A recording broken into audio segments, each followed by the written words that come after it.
Hi Countryside, it's Joe Smith, your General Manager, and I'm here today with Mike McDonald, our Chair of the Countryside 2.0 Renovation Committee. Mike, thanks for joining me today. Glad to be here. It's the middle of July. There's been a lot of movement kind of behind the scenes as we approach that September timeframe, and thought this was a good opportunity to do get you on video again and do another update to the community. So, Mike, you've done a couple really great updates for the board in late June and recently to the president. So let's kind of recap where we're at, the timeline, and some of the key dates that are coming up here as we approach the end of June and August. Great. So we just received the final plans from the architect. About 3 weeks ago, he issued a set for everyone to do a quality control review. So the board and the committee members took a look through the plans. We gave our, and our construction manager as well, gave our comments back to the architect. He's completed all of those updates. We had one little tricky thing at the covered porch out at outside Lakeview. That's right. Lakeview Lounge. So that's a graphic thing. You kind of got to see what's going on. But we adjusted the shape of that porch to fit that. So everything is ready on the design side, and the architect's team has passed everything over to our construction manager. So they're preparing their bid documents, and they'll be out on the street for bidding in about a week or two. Okay. So that process, we've discussed it before. Construction manager is the quarterback of our team. They're working for a fee.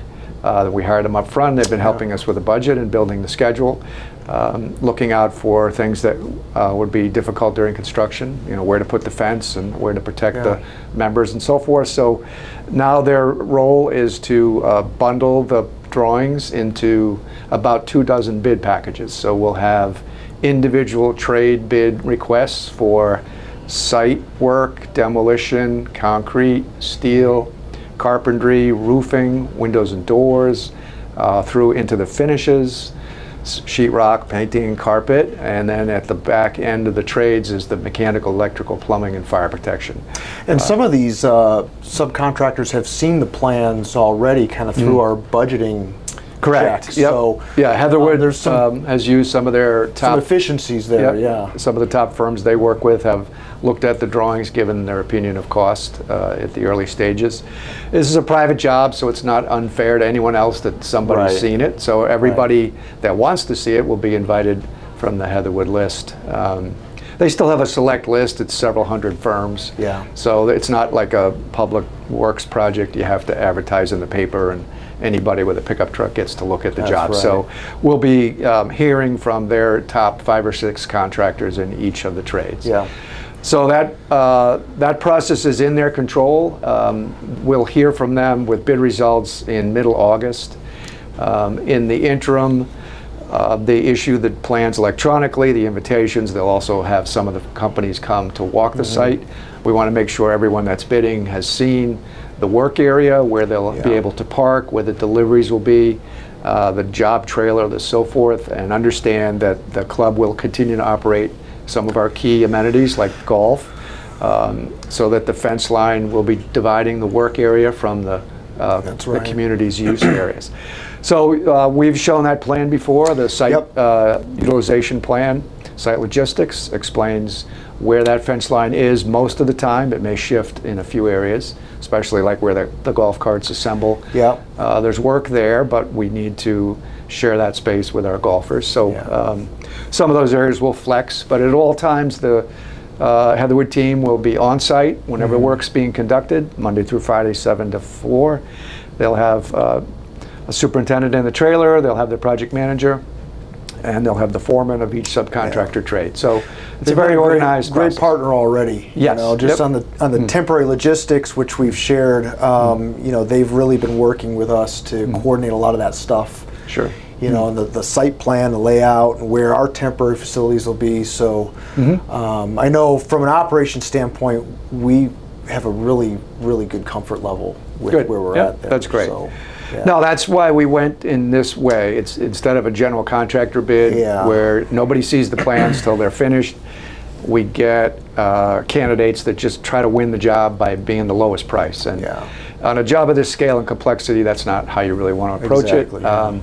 So by having the construction professional in the room with us, we've been able to accommodate a few things, and again, gauge the budget and make sure our schedule is sharp. So at the end of the bidding process, they'll interview the low bidders in each trade. Sometimes you interview a couple of them if they're close, or if it's a firm you're not sure if how confident you are in their number or whether they're really geared for this kind of scale of work. They'll do that in the second, third weeks of August, and then report back to us near the end of the month. Here's the contractor we see for each trade. We add up their best number. We add our fees and oversight reimbursements. We put a 3% contingency in for change orders, which we've asked them to carry.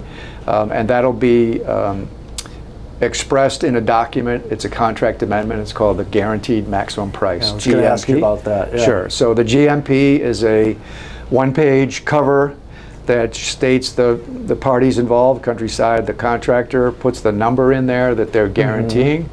And then there'll be 100 pages behind it that explain all the contractors that they've selected, all the detail in the numbers. It's a completely transparent process as far as pricing. So they'll show how much they carry for site, how much for demolition, et cetera, how much they're carrying for the building permit, for their oversight, and for that contingency. So throughout the job from that baseline, we'll have all the project accounting will be set off of those that milestone. And ultimately, the board will approve that Correct. GMP, Guaranteed Maximum Price Amendment. Yeah, the committee will That accept kind it. of kicks off, you know, the construction portion of the project. Yeah, so I'm going to roll into permitting as well. They, at the same time they're bidding the work this month and next, they've also will be applying for 2 permits specifically. Because of the timeline. They're going to apply for a demolition and site construction permit, and they're going to apply for the general building permit. So the site work will be the first piece that gets sent into the county. We are allowing them 4 to 6 week thing for that. That's pretty easy for the county to approve. They've already reviewed the site plans. We have a pending approval coming back on that. So by the start of September, we will have a Guaranteed Maximum Price amendment for the board to review and approve. We'll have a permit ready to be issued, and they'll be geared up to come out. Right now, the day after Labor Day is their first day on the schedule. I think that's the 8th or so. I don't forgot, the 5th or 6th. Yeah, it's early September though. Sure. So we're still targeting that. Absolutely. As long as all the bids are in line with the funding we have. So let me touch on that a little bit. We have done 3 cost estimates. We've compared it to our original baseline. We've maintained our contingency throughout. Depending how those bid results come in, we may pause the start of work to make adjustments to the scope of the project. Again, we'll offset some of the overages if there are any with our contingency dollars. If we're still not there and still retaining enough money to carry us through, we'll discuss as a committee what the priorities of this project are, which we all know: the kitchen, outside dining, the resort pool and bar. And we'll look to trim things things like dormers or a certain quality level of carpeting or whatever. We'll look to hit the fringes of the job, things that nobody's intimate with at this point yet anyway.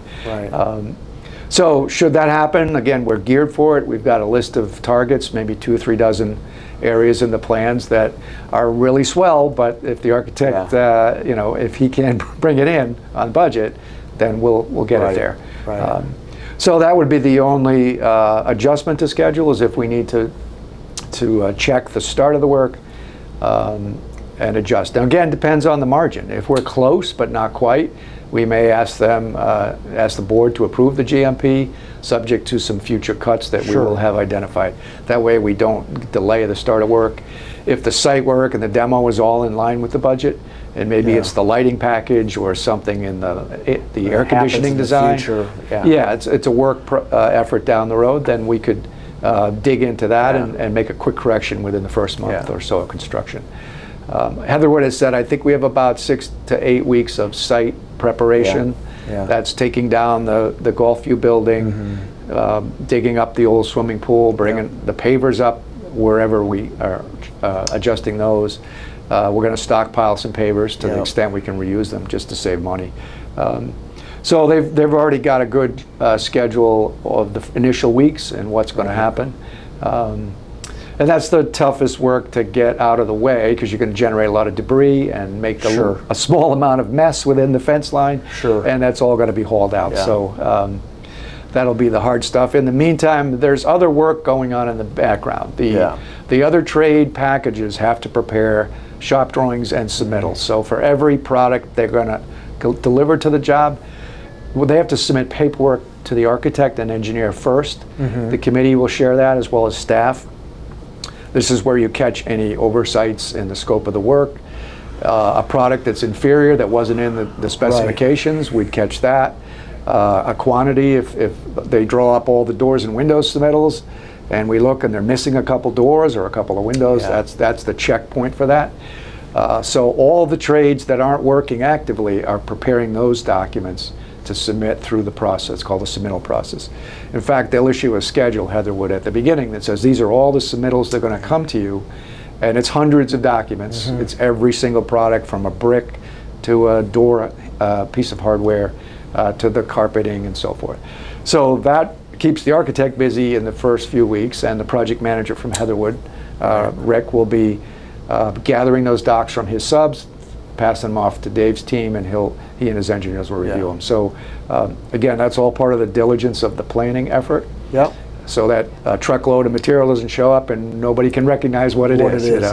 So and because the specifications are not finite in brands and manufacturers. So for windows, Dave's spec will list 3 companies. All high quality aluminum, impact resistant window products, for instance. It doesn't mean the contractor that wins the work can't propose a 4th or a 5th company. It would be subject to review. But we need to know which one of those 3, 4, 5 companies, whose product are we really getting. Well, and really got to take lead time into account as well with a lot of this stuff. In Windows, on that topic, when you mentioned Windows, the first thing that came to mind. It's many months to get Windows, depending where they're coming from. So I put Windows in my house from a company here in Sarasota. It still took 5 months to get my Windows. Whether that was the COVID and the layoffs of the workers, or what it was, shortage of aluminum, I don't know. I think it had something to do with the glass, actually, because there's only a few major glass factories in the country that make residential windows. So yes, that's the other reason to get those submittals approved, is to get everything ordered, because the contractor won't place an order until the architect signs off on his submittal for completeness and for quality and so forth. So that's a lot of that preliminary work that the average community member won't see happening, because it's in the architect and engineer's office and at the CM's office. Well, that'll all happen in those first 8 weeks or so of construction. And, you know, that gives us some additional time to, you know, as you said, make some adjustments to the overall scope and whatnot. I mean, I think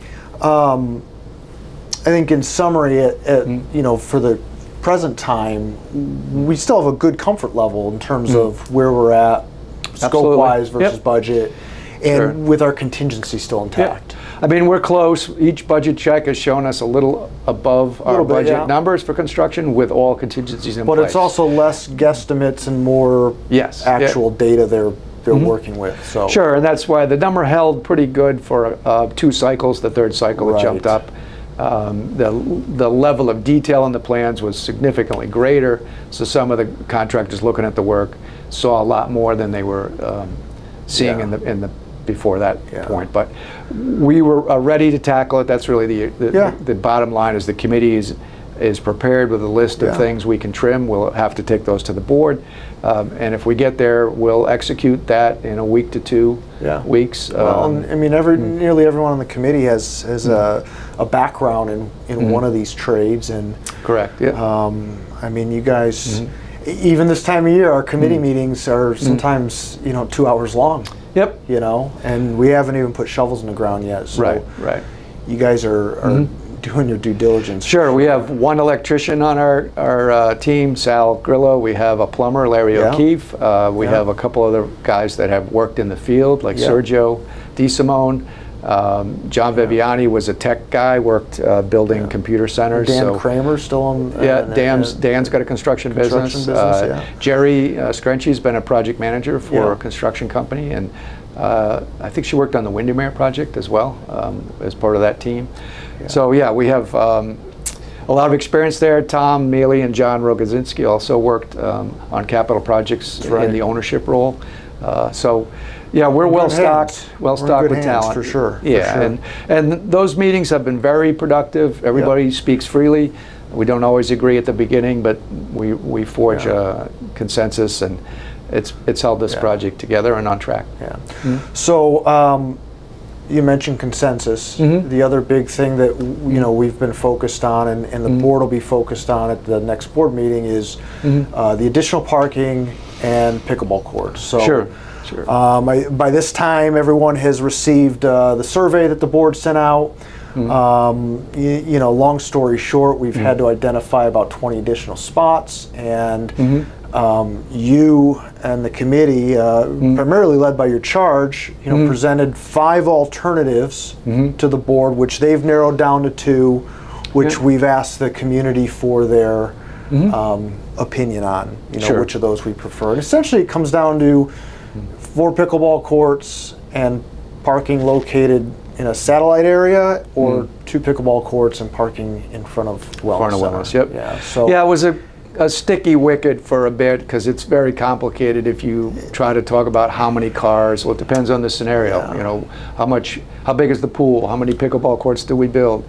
It's not a direct line. Each of those assumptions triggers a different number of cars based on the county charts. Right. So we tried to condense it to those 5 alternatives, still trying to incorporate the pickleball component, which was important in our surveys at the master plan level, and meet the county's minimum requirements. Well, and the consensus of the committee is, correct me if I'm wrong, but the committee's desire is to deliver what was in the master plan proposal. Absolutely. Which is the 4 pickleball courts. Right, to the greatest extent possible. So yeah, our committee did deliberate the options. We voted unanimously for the option with 4 courts over near Bocce and the parking in the remote area. And we've tried to be considerate of all the community's input. We've met with some of the HOA presidents in a few of the areas, developed some of these alternatives with their interests in mind. And in the end, we have 2 viable solutions that will give us the parking we need and as much pickleball as we can build. Well, we should put that to bed this week, hopefully, and move forward. Sure. The civil engineer has a set of plans with the pickleball courts that will be bid, correct? So we don't have to go back and do that later on. So. Yeah, just to backtrack a little on schedule, the site plans were submitted to the county for review in April. We knew we had about 5 months in our schedule for that to occur due to the long time it takes them to look things over. They came back with some comments. Rather quick. They did, and nothing major. But the issue of the pickleball and the parking count arose while they were submitting. So we held pickleball off the design plans just for now. We kept it in the budget. So that will simplify our approval. We'll amend that permit when we know the direction of parking versus pickleball. But everything's been thoroughly calculated by the civil engineer. It's a complicated and intricate bit of engineering. There's drainage involved.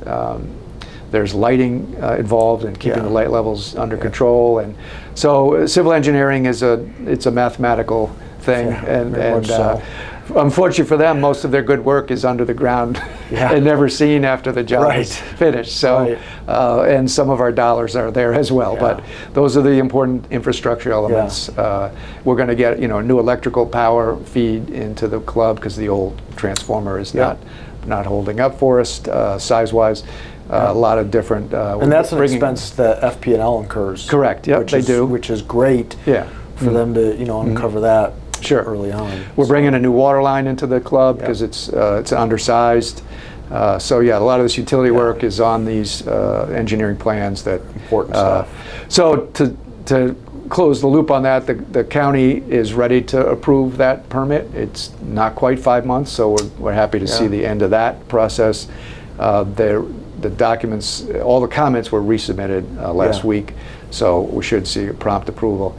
And then once we have a direction from the board on the parking pickleball solution, we'll amend those plans.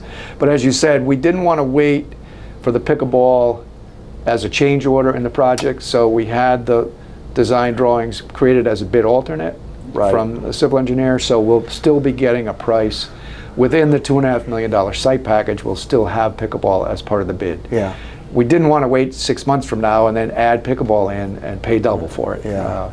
That becomes a change order. Right, and that's just the nature of construction. Anyone knows if you change your mind late in the game, it's going to be expensive. Yeah. So, so we'll know up front, and we'll hold that price for say 30 days. But it looks like we'll hopefully have direction at the next board gathering, and we'll be able to implement it for real. Excellent. Excellent. Well, I'm sure as you all have taken away from this, there's a lot going on, and the next month and a half is really key. I mean, there's going to be a ton going on behind the scenes. Sure. You guys continue to give your monthly updates at the board meetings and the President's Council, and then the website is up to date with the monthly reports that you and the committee submit. So we're always a month behind those reports. So, for example, the July board meeting, they're getting a June report, a June update. So, but I think the reports have been well received. Yeah, very much so. They cover all the key management tools that we're talking about, and the budget, the schedule, the key events. And it'll get more interesting as we're in construction. We'll add photos of the work. You'll do your videos in some fashion. Get some aerial footage. And so even the folks that are away for the season, they'll start to see that monthly report with photos of progress in it. And those are important. The contractor takes pictures every day, helps record things that get covered up later on. If there's ever a problem of a question of how something was done, or if there was an accident of any sort, the daily photos are really the record that let us look back and say, okay, on this day, this vehicle was parked here, this tree that blew over was right next to it, or whatever occurs. Those daily photos are a key part of the work, and of course videos are more common now than still photos. So, we'll have the digital record of the project, and that's important. Sure. Awesome. Well, on behalf of the community and the board, we appreciate your leadership, and you and the committee are just doing awesome. And it's not an easy job.